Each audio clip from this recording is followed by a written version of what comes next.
እና ብሩክ እንግዲህ ዋው ሊጋቡ ነው ማለት ነው። የፋሲካ ሊጋቡ ነው። በጣም ደስ ይላል ማለት ነው። ነገር ግን መጋባት ብቻ ሳይሆንም እንግዲህ የቡታጅራ ዩቲዩበሮች ታውቃላችሁ፣ በተለይ አብርሽ የሚሰራው ነገር በጣም መረመረ ባይዘዌ ለተመልካች ራሱ ክብር የለውም። አብርሽማ ማለት ነው እኛ እንቆናል። ምክንያቱም ስለናቀን ነው። ሁልጊዜ ውሸት ድራማ እያመጡ እኛን እንትን የሚሉን ማለት ነው። እና እኔ በነገራችሁ ላይ ሀይሚና ብሩክ በጣም የምወዳቸው ዩቲዩበሮች ናቸው። ድሮንም ደስ ይሉኛል። ምናልባት ያኔ ይጣላሉ ምናምን አልፎ አልፎ፣ ግን ደግሞ እንደ አብርሽ አይሆኑም እነሱ። እውነት ለመናገር አብርሽ እኮ አስባችሁታል? እኔ እሱ ለሚያደርገው ነገር በጣም ነው የምሸማቀቀው። ይቅርታ አድርጉልኝ ለማለት ነው። ከዛች ሄርሜላ ከምትባል ጋር እንዴት እንደሚሆኑ ምናምን በቃ በጣም ነው ድብርብር የሚሉት ማለት ነው።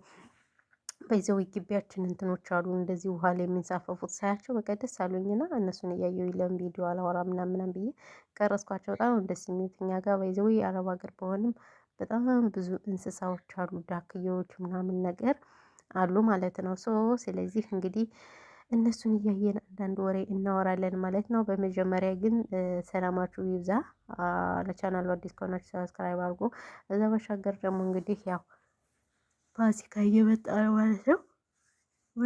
እውነት ለመናገር ያው ፋሲካን እንግዲህ ክርስቲያኖች በጣም በደማቅ ሁኔታ እናከብረዋለን ማለት ነው። ጌታችን ኢየሱስ ክርስቶስ ተንሳኤ በዓሉን በጣም በደማቅ ይከበራል ማለት ነው። ነገር ግን እንግዲህ ብዙዎቻችን በስደት እንዳለን እናውቃለን ማለት ነው። ያው እንግዲህ እግዚአብሔር አንድ ቀን እኛንም በቤተሰቦቻችን እስከሚደበላልቀን ድረስ በትዕግስት እንድናልፈው ፈጣሪ ይርዳን ነው ብዬ የማስበው ማለት ነው። ከዛ ባሻገር እንግዲህ ያው ሁላችሁም በጸሎታችሁ አስቡን፣ ከኛ የተሻላችሁ በጸሎታችሁ አስቡን። እውነት ለመናገር ሀገራችን እንደምታውቁት በጣም ከባድ ነው። ጦርነት አለ፣ ብዙ ጥንቅጦች አሉ። እዛ እንደምታዩት ደግሞ አሁን በዚህ በኢራን ነው ኢራን የሚባል ሀገር ምክንያት ጋዝ የለም ምናምን ነገር እና በርካታ መኪናዎች እየቆሙ ነው። መኪና ከሌለ ነጋዴዎች መነገድ አይችሉም እና በጣም ከባድ ሆኖብናል። እና ፈጣሪ ይህን ክፉ ቀን እንዲመልስልን እውነት ለመናገር ምኞቴ ነው። እና ያው ያለው ነገር እንግዲህ ወደ አጀንዳዬ ስመጣ ምንድን መሰላችሁ? አጀንዳዬ ጋይስ፣ አጀንዳዬ ብሩክና ሀይሚ ናቸው ማለት ነው። ያው የኔ አጀንዳ የዛሬው ብሩክና ሀይሚ ናቸው። እንግዲህ ያው ሀይሚና ብሩክ ለረዥም ዓመታት ዩቲዩብ አብረው የሚሰሩ እና በጣም ደስ የሚሉ ጥንዶች ናቸው። በይዘው ሁለቱም እኔ በጣም ነው የምወዳቸው እውነት ለመናገር ይቅርታ አድርጉልኝ እና እሱንም እወደዋለሁ። ለሴት ልጅ ክብር አለው ምናምን ነገር፣ እሷንም እንደዛው ደስ ትላለች። ለዛ ስለሆነ በጣም እወዳቸዋለሁ። እንግዲህ ያው መግማማት መጋፋት ይሻለናል ብለው ወደ መጋባት አምርተው እንግዲህ ያው አይሚን ብሩክ ሽማግሌ ልኳል ማለት ነው። ሽምግልናውን ተቀብለውታል ማለት ነው። እንግዲህ ያው ሰርጉ በይዘወይ ከፋሲካ ውጭ ነው። አሁን ማማት ስለሆነ አብርሽ ነው በማማቱ የገባ ይሄ የተመታምት ማለት ነው። እና ስለዚህ ቅመሞችዬ ተዘጋጁ ማለት ነው። አዎ ተዘጋጁ። ስጦታ ምናምን አንተ እኮ በጣም እኮ የቅመሞች ነገር እኮ መቼም እኮ ተወርቶ አያልቅም ማለት ነው። ስለዚህ ለስጦታውም ለምኑም ተዘገጃጁ ማለት ነው። እኛም አለን እናጨበጭባለን፣ እነ ትክክል አለንላችሁ ማለት ነው። ስለዚህ እንግዲህ እኛም መልካም ጋብቻ ልንል ነው ዛሬ ይዘው እየመጣ ነው ማለት ነው።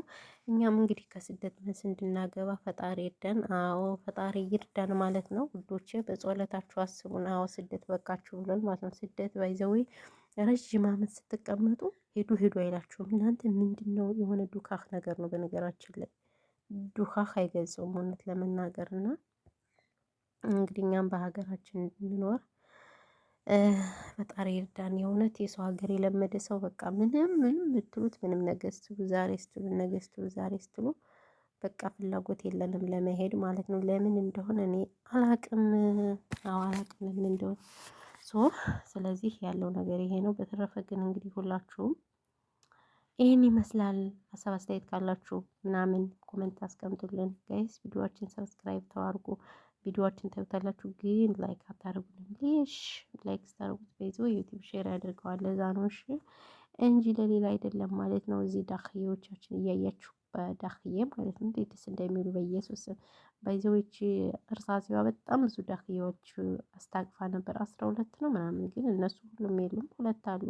በጣም ደስ ይላሉ ዳክዬዎች ማለት ነው። እኛ ቤት በጣም ብዙ ነገር አለ። ዶሮዎች አሉ፣ ቡላሎች፣ ወፎች፣ ምን በጣም ብዙ ነገር ነው ያለው እውነት ለመናገር ስለዚህ እና እንደዛ ነው እላችኋለሁ። በተረፈ ግን ሁላችሁም ውዶችዬ፣ ማሮችዬ፣ ፍቅሮችዬ ያለው ነገር ይሄ ነው። ብዙ ወሬ አላወራባችሁም። ድብር ብሎኛል። ባይዘው ያው እኔ ባህል ሲመጣ ውሸቴን ነው እንጂ ውሸቴን ነው እንጂ ባህል ሲመጣ እንደዚህ የምለው የሆነ ይሰማኛል። ባይዘው ምን ረዥም ዓመትም ከመቀመጥ አንፃር ምናምን ነገር ይሰማኛል። ግን ደግሞ እግዚአብሔር ይመስገን የኛን ያላገኙት ስላሉ እግዚአብሔር ይመስገን ነው ማለት። ያው እንግዲህ ያለው ነገር ይሄ ነው። ሰላማችሁ ብዙ ትርፍርፍ ይበልልኝ። እኔ ምርጦች ምርጦች እናመሰግናለን። ሀሳብ አስተያየት ካላችሁ እንቀበላለን። ጀስት እንደዛ ነው ትላላችሁ።